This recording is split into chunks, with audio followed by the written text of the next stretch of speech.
বোকাখাতৰ বংকুৱালৰ বিৰিগাঁৱত জলসম্পদ মন্ত্ৰী পীযুষ হাজৰিকা বান বিধ্বস্ত বিৰিগাঁৱৰ মথাউৰি পৰিদৰ্শন মন্ত্ৰীগৰাকীৰ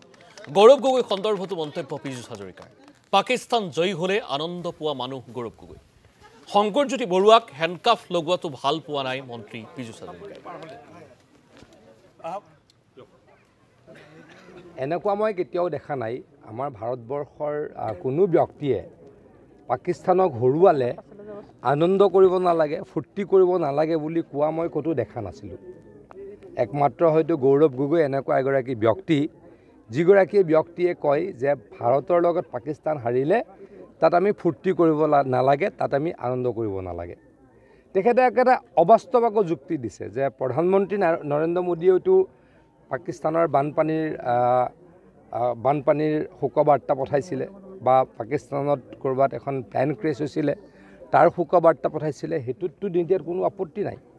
পাকিস্তানত মানুহ মৰিলে ভাৰতীয় হিচাপে আমিও দুখ পাম পাকিস্তানত প্লেন ক্ৰেছ হলে আমিও দুখ পাওঁ কিন্তু তাৰ লগত এইটো কথা কেনেকৈ আহিলে যে ভাৰতৰ লগত পাকিস্তান যদি হাৰে তাৰ কাৰণে আমি ফুৰ্তি কৰিব নালাগে সেইটো কথা ক'ৰ পৰা আহিলে এইটো অকল গৌৰৱ গগৈ ডাঙৰীয়াৰ নিচিনা ব্যক্তিয়েহে ক'ব পাৰে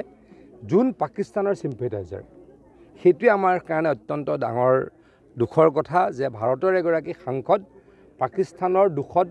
পাকিস্তান হাৰিলে দুখ পায় মই পাকিস্তানত মানুহ মৰিলে আমিও দুখ পাম পাকিস্তানত প্লেন ক্ৰেছ হলে পাকিস্তানত বানপানী হলে নৰেন্দ্ৰ মোদী ডাঙৰীয়াই টুইট কৰে